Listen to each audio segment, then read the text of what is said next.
kuza kuisita n'akabonero kange wana ak'ettaano kibi basi otukoze bulungi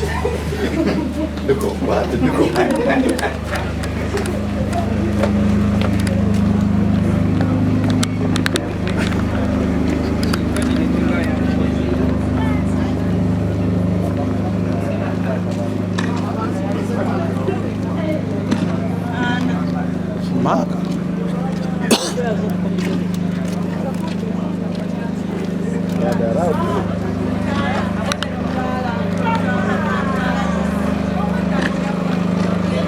akabonero ttaala era nga kakati tuse twakisa eggwanga nyingidde ku kitebe sobola okulabika nga ekayambye omuliro nguddeko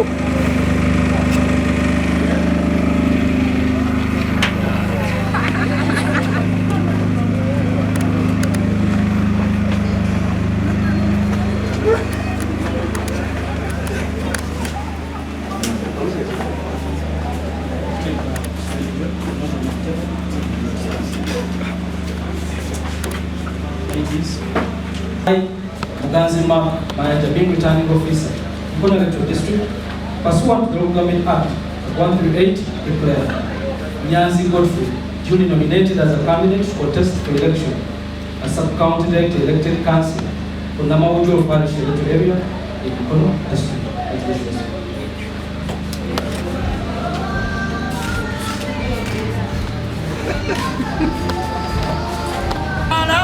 era njagala okutegeeza bannayuganda bonna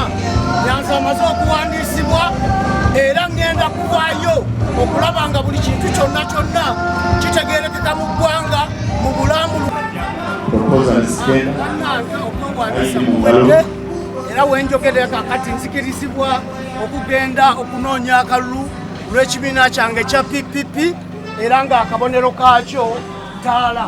So wano Nfuluma Electoral Commission emaze okunkakasa okubeera candidate ajjudde ku lwa Namawojono Parish era